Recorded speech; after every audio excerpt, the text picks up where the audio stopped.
Hello students, कैसे हो। आज हम स्टार्ट कर रहे हैं रिफ्लेक्शन में सबसे पहले हम बात करते हैं मिरर। रिफ्लेक्शन बेसिकली मिरर में ही सबसे अधिक होता है, इसलिए हम मिरर के कुछ एग्जांपल ले रहे हैं। जैसे कि एग्जांपल के तौर पे हम कुछ मिरर देखते हैं, hand head mirror and disco ball and periscope, और ड्रेसिंग टेबल में हम जो है मिरर को हम देखते हैं। These are the plane mirror, ठीक है, these are plane mirror. So let's see some demonstration of reflection. कैसे रिफ्लेक्शन होता है और क्या उसका प्रॉपर मेट्री है, क्या उसके रिगार्डिंग एक थ्योरी है, रिफ्लेक्शन कैसे होता है। Let's see. जैसे कि हम एग्जांपल के तौर पे बात करें, इंसिडेंट रे आपकी जो आने वाली रे है, जैसे कि हमने इसमें टॉर्च लिया और ये हमारे पास टॉर्च है और ये हमारे पास टॉर्च है। टॉर्च से ये रे जो आएगी इसको इंसिडेंट रे बोलेंगे। ये आपकी इस मिरर पे फॉल होगी, जिस पॉइंट पे फॉल होगी उस पे हम 90 डिग्री बना देंगे। तो 90 डिग्री ये मिरर हो गया और ये नॉर्मल हो गया आपका। ये जो लाइन है this is a normal line, ठीक है। तो आपका जो आने वाली रे है, जो आपका एक सोर्स ऑफ लाइट है, उस रे को हम क्या बोलते हैं, इंसिडेंट रे बोलते हैं। और जब वो मिरर पे फॉल होती है तब तक वो इंसिडेंट रे कहलाती है, और मिरर पे फॉल होकर के वो रिफ्लेक्ट बैक होके ऐसे आ जाती है, ठीक है। तो इसको रिफ्लेक्टेड रे बोला जाता है। तो इसका एक प्रॉपर नियम है कि जिस पॉइंट पे ये फॉल हो रही है, जैसे कि ये इस पॉइंट पे फॉल हो रही है, तो इस पॉइंट पे ये रे फॉल हुई, तो इस पॉइंट पे 90 डिग्री बना दिया तो ये नॉर्मल हो गया। 90 डिग्री अभिलंब बोलते हैं इसको हिंदी में। तो आपका इंसिडेंट रे और नॉर्मल के बीच का एंगल रहता है I, this is I, and after reflection the angle between normal and reflected ray, this is a r. We can say I is equal to r, यानी एंगल ऑफ इंसिडेंस इक्वल होता है आपका angle of reflection के। तो ये हमारे पास basically इस तरह से। So let's see it. Reflection by plane mirror. Plane mirror के माध्यम से कैसे रिफ्लेक्शन होता है, जैसे कि हम एग्जांपल के तौर पे इस डेमोन्स्ट्रेशन में हम देख पा रहे हैं। जैसे कि हम इसमें देख पा रहे हैं कि हमने ये मिरर ले लिया, ये हमारे पास मिरर है, ठीक है, दिस इज ए मिरर, ठीक है। और यहाँ पे कोई भी एक ऑब्जेक्ट हो सकता है, कोई भी एक वस्तु हो सकती है। यहाँ पे हमने किसी पर्सन को ले लिया और पर्सन की हाइट क्या है, ए बी, ठीक है, ए बी ये हाइट है। और इसी के कॉरस्पॉन्डिंग हमारे पास इमेज बनेगी, ये हमारे पास ए डैश बी डैश जो हमें दिखाई देता है, उसके अंदर जो दिखाई देता है, ठीक है। और ये एक चीज क्लियर करें क्योंकि आगे भी आने वाले जो मिरर हैं उनमें भी आपका ये काफी ज्यादा यूज होने वाला है। यानी ऑब्जेक्ट से लेकर के और मिरर के बीच का जो दूरी है या जो डिस्टेंस है that is known as u. ये एक सिंबल है, यू से हम इसको एब्रीवेट करते हैं। और हमें देखिए जनरली हमारे पास क्या होता है कि मिरर, हमें ऐसा प्रतीत होता है कि मिरर के अंदर दिखाई दे रहा है, तो वो हमारे पास बनती है इमेज, ठीक है। जैसे कि हम किसी वॉल के सामने खड़े होते हैं तो वॉल में तो कोई इमेज नहीं बनने वाली, मिरर के सामने खड़े होंगे तो मिरर से ही इमेज फॉर्म्ड होने वाली है। और ये हमारे पास इमेज जो फॉर्म्ड होगी, इमेज और मिरर के बीच की जो दूरी है, ठीक है, एक्चुअल में स्केल के माध्यम से नहीं मापी जा सकती लेकिन ऐसा प्रतीत होता है, ठीक है। तो that's is denoted by v, ठीक है।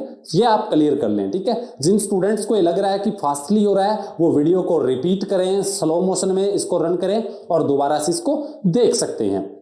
यानी आपको u क्लियर है, v क्लियर है, यानी distance between object and mirror is known as u and distance between image and mirror is indicated by v। ये हमारे पास ये रे हम फॉल करेंगे इसके ऊपर, और ये आपका टॉप साइड से, ये बॉटम साइड से आई और ये बिल्कुल स्ट्रेट फॉरवर्ड जाएगी।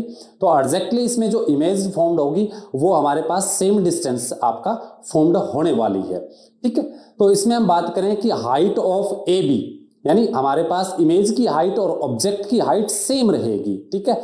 और इमेज की जो पोल से दूरी और ऑब्जेक्ट की पोल से दूरी वो भी सेम रहने वाली है, भी हमारे पास क्या रहने वाली है, सेम रहने वाली है। और इमेज क्या बन रही है, सीधी बन रही है, यानी इमेज आपकी इरेक्ट बन रही है, ठीक है। और हमारे पास इमेज वर्चुअल, हमें मिरर में प्रतीत होता है कि इस टाइप का ये इमेज बना है, ठीक है, एक्चुअल में उसी तरफ नहीं बन रही। यानी आपका वर्चुअल और रियल में बता देता हूं मैं अंतर कि ये मिरर है, मिरर के इस तरफ की सारी इमेज क्या होती है, रियल होती है, और मिरर के सामने ही रिफ्लेक्ट बैक होके वापसी बने तो।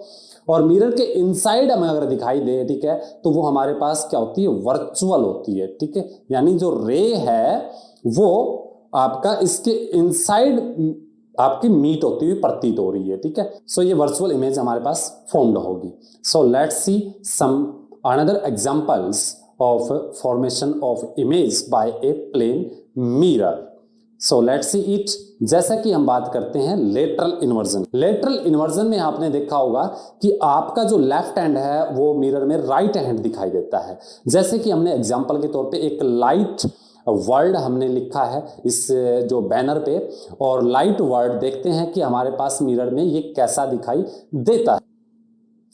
जैसे कि हम देख पा रहे हैं कि हमारे पास लाइट इसमें अपोजिट दिखाई दे रहा है, ठीक है, यानी लेफ्ट का जो था वो राइट में दिखाई दे रहा है, ठीक है। तो लाइट आपको इस तरह से दिखाई देगा। इसी प्रकार आप देखते हैं मिरर के अंदर आपका जो राइट हैंड है वो लेफ्ट हैंड आपको दिखाई दे रहा है, ठीक है। तो ये हमारी प्रॉपर्टी है। इसी प्रकार हम बात करें एम्बुलेंस की। एम्बुलेंस में आपको अपोजिट वर्ड लेटर लिखे होते हैं इस तरह से, वो इसीलिए लिखे होते हैं ताकि आपका जो आगे व्हीकल जा रहा है उसको सीधा दिखाई दे, ठीक है, क्योंकि ये आपका लेटरल इन्वर्जन कहलाता है। तो इस टाइप को प्रॉपर्टीज को हम क्या बोलते हैं, लेटरल इन्वर्जन, ठीक है। आपके लिए कीवर्ड नया हो सकता है लेकिन थोड़ा सा इसको ध्यान रखें कि लेटरल इन्वर्जन क्या होता है कि मिरर के अंदर लेफ्ट है वो राइट में दिखाई दे, राइट है वो लेफ्ट में दिखाई दे।